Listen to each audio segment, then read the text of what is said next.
I might get down, but I don't stay down. I don't. I don't.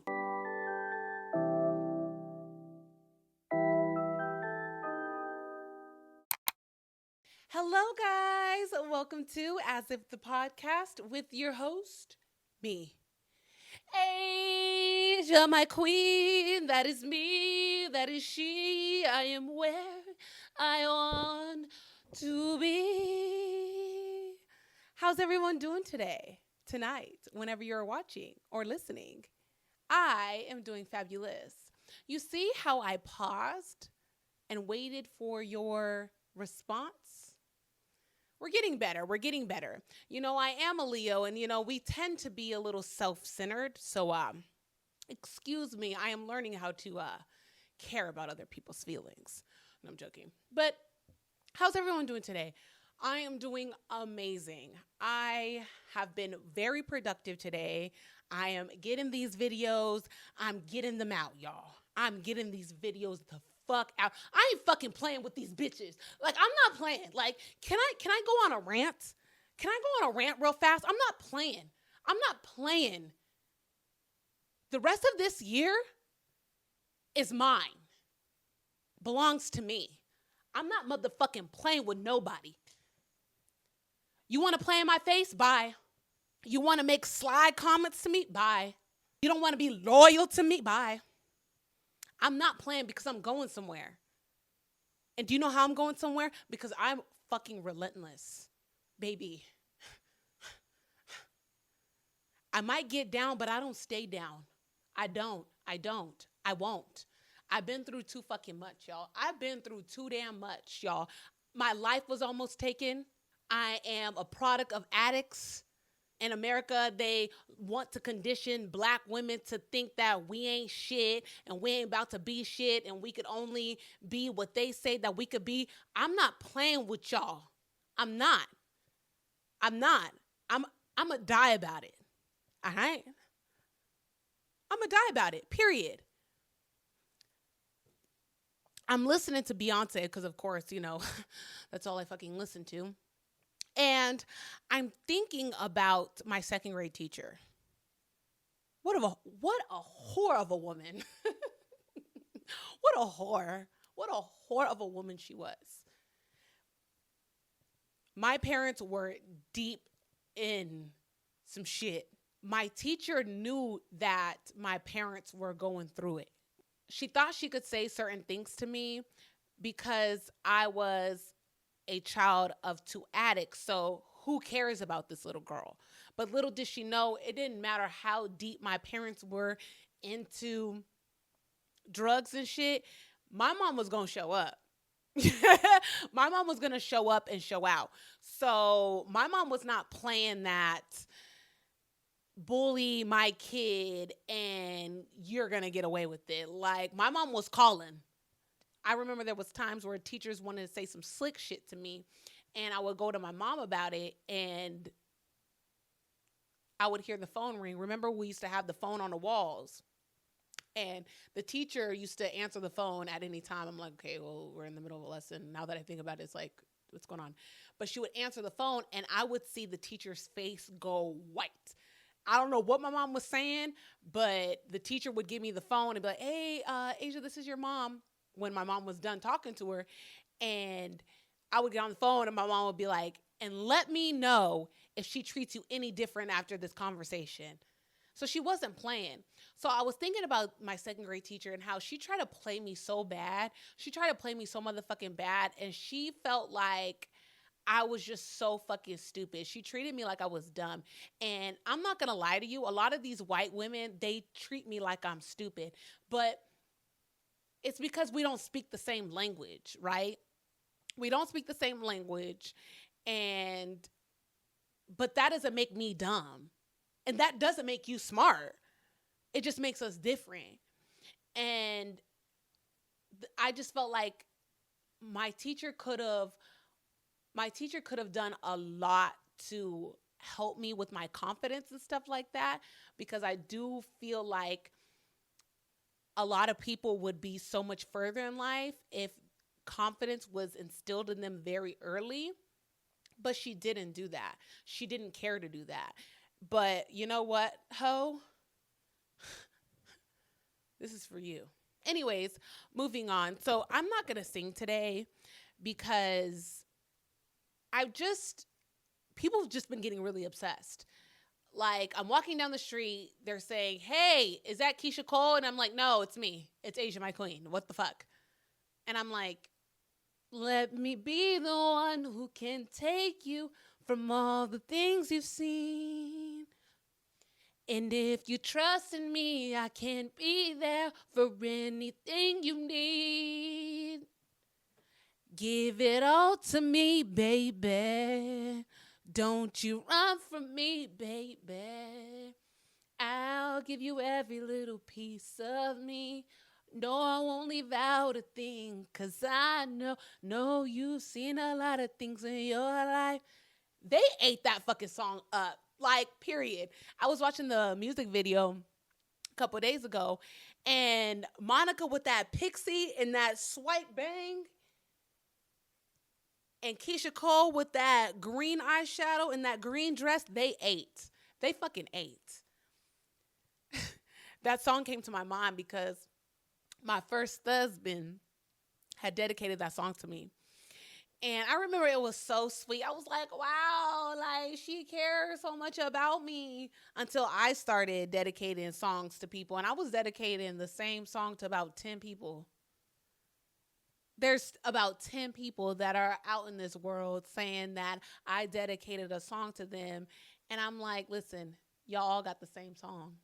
You all got the same song. But at the time, I kind of feel like I was really genuine about dedicating these songs to y'all. Like, I really felt that. I really felt what I was saying. However, yeah, I don't, yeah, I'm sorry. Cause like they really used to be like, "Baby, this our song." And I used to be like, "Yeah, this is me and like 9 other people's song too." Oh my God. That is so trash. When somebody tries to dedicate a song to you, really take it as a grain of salt, like for real, because just know that's their favorite song to dedicate to people. And they've dedicated that song to about 3 other people before you, and they're going to dedicate that song to about 3 other people after you. So don't get too hype. Sorry to bust your bubble, ma'am or sir, but don't get too motherfucking hype. But, anyways, that is not what we're going to talk about for this episode. This episode, we are going to talk about why you don't owe these people shit. Period. You don't owe these people shit. I was having a conversation with a man in my life that is very special to me. And he was saying that he feels indebted to his ex-girlfriend because she did so much for him and she stayed by his side even when he was broke. And now he doesn't want to be with her. And because of that, he feels really guilty. I had to really get on him about the fact that just because you don't want to be with somebody doesn't make you a bad person. And just because someone did something nice for you doesn't mean that you have to be indebted to them your whole life. And when I was telling him this, I really identified with his feelings because there's been bits and pieces in my life where I felt indebted to people because they did nice things for me. And I really held myself back from moving forward with life because I was stuck in this specific place with this person because I feel like I owe this person my time, my energy for doing whatever, right? For buying me a 10-piece chicken nugget at McDonald's when I was hungry. Like, I want us to understand the fact that when we're in a relationship with someone, doing nice things for one another is what's supposed to happen. That's what we're supposed to do. What's the point in us agreeing to be boyfriend and girlfriend, girlfriend and girlfriend, boyfriend and boyfriend, whatever you guys want to call each other? What's the point in being in this romantic situation? What's the point in even being in any kind of relationship with each other where you guys aren't both getting something out of it? I could understand if you're the only one that was benefiting off of this relationship and you did this person dirty and you feel indebted to this person. I completely can understand why you feel guilty. But even then, change that behavior and move on. Do your best not to do what you did before again. That's it. You don't have to be friends with someone just because when you were crying over a nigga, your friend was there for you. Bitch, that's what you're supposed to do. What's the point? What is the point to agreeing to be friends? What's the point of being boyfriend and boyfriend, girlfriend and girlfriend, boyfriend and girlfriend when I have to feel like I owe you my life just because you were down for me when I was down? Like, I always say this, but motherfuckers be giving people credit for doing the bare minimum. I'm not going to sit here and give anybody credit for doing the bare minimum. When dudes be like, yeah, I'm babysitting my kids. Congratulations. Let's start off with one. You're not babysitting. You're not babysitting. This is your child. You're being a dad. Like, this is not babysitting. And second, okay, I'm not going to congratulate a fish for swimming. That's what you're supposed to do. I was in a relationship for 5 years that I did not want to be in, and I knew I did not want to be in that relationship after the first year. Indeed. But that person was such a phenomenal person, and still to this day, I believe this person was just so great. I just couldn't fathom hurting this person. I couldn't fathom it. I'm like, I literally had to tell myself that this is it. This is where I'm going to be for the rest of my life because I cannot hurt this person. This person is so good to me and good to others. I have to literally sacrifice my life because I cannot be left with the guilt of leaving a good person. I knew this person was a good person. So this person deserves to be with someone that really wants to be in a relationship with them and really loves them. And it hindered me in ways because I couldn't explore myself with other people because I'm sitting here with this person that I don't want to be with, but I'm going to stay here because, I mean, you're a good person. So I can't hurt a good person. What is this karma going to feel like? And when I tell you guys, man, oh man, oh yeah, I was about to say I didn't cheat on this person, but I indeed did cheat a couple times. But I got my karma. I believe I got my karma for dragging the relationship on for as long as I did. I don't really think the karma was for me cheating. Like, I'm going to be real with you. Because after then, I got into situations with people that were kind of doing the same thing to me in certain ways, like taking advantage of me being a good person. And I could tell these people really didn't want to be with me and shit like that. So I got what I gave, like, for sure.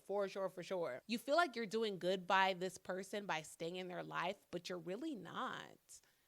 You really aren't. You are really not only lying, you're also keeping this person back from finding someone else that wants to be with them. I remember when I was a child, my mom, anytime I would get frustrated with her or upset, she would always bring up the fact that she threw me birthday parties, or she bought me a dress, or she got my nails done or got my hair done. It would always shut me up and make me feel like my feelings weren't valid because you did good things for me.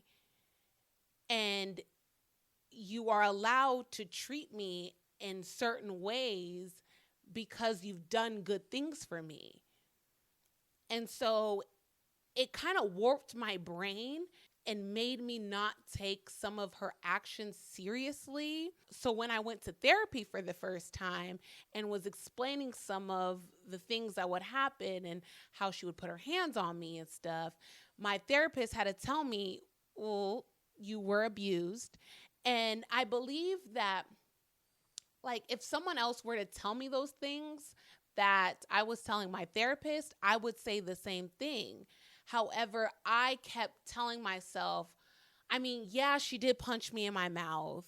Yeah, she did slap me in my face, but she threw me a 16th birthday party, or she got my nails done, or she got my hair done.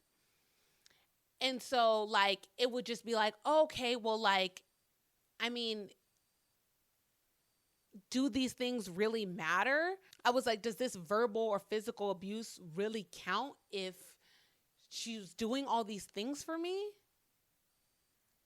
And this is not a knock to my mom, because I love her to death and I always will. However, it's my truth. This is my truth. This is what I've had to live through. These experiences taught me how to treat other people, and I've had to unlearn a lot of these behaviors. But I had to admit the fact that these behaviors were not okay, even though this person did good things for me. What we need to understand is the fact that someone could be bad for us, but still do good things for us. There's been serial killers who have given to charity, right? But that does not wipe out the fact that they're a serial killer, right? So I think it's really important for us to acknowledge when someone is not good for us, even though they did good things for us. And it's hard. It is really hard. But we do need to understand that these people are grown, okay? They're grown and they will get over it. We don't need to sit here and babysit nobody's feelings. I'm not going to sit here and babysit anybody's feelings, especially when it means to suppress my own. You got to take care of those feelings for yourself. I do not owe you anything. I don't owe you anything other than being truthful. And we got to do that. We have to do that. We have to do that. And like I said, it's not just for them. Honestly, it's more for you. It is more for you. It is more for you.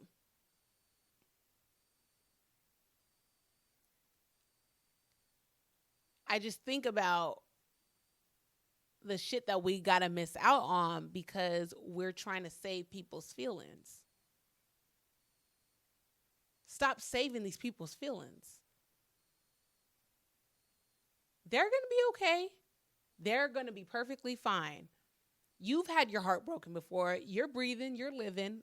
They will be okay. And that's none of your business, actually. It's really none of your business after you come and tell the truth. Listen, I don't want to be with you. I want to move on.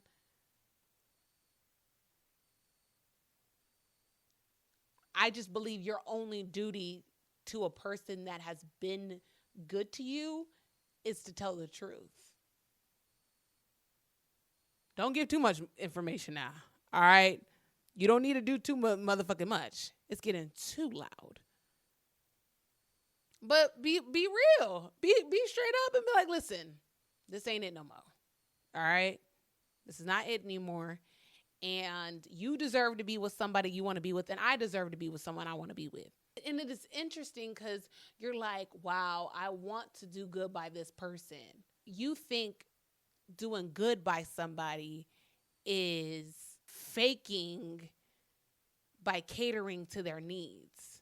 And if you really think about it, is it a good deed if you really don't want to do it? Be honest. Be real. Is it genuine if you really don't want to do it? If someone asks you to do something and you're huffing, once you get it done, there's no really satisfaction out of that shit. Like, you really don't get that good Samaritan point. You don't, because you didn't want to do it. You didn't want to do it. You didn't want to be with this person. You didn't want to give those flowers. You didn't want to do any of that. You just felt like you had to because, you know what? This is a nice person. You're going to meet new nice people and you're going to meet someone nice that you're going to want to be with. Okay? So, like I said, stop saving these people's feelings. They're adults, they'll take care of their own. Thank you guys for listening. Thank you for watching. I hope you guys have a great day, great night. Whenever you are listening, whenever you're watching, don't forget to subscribe to my channel, Asia My Queen. Follow me on Instagram, TikTok, Asia My Queen as well. Thank you guys again. Bye-bye.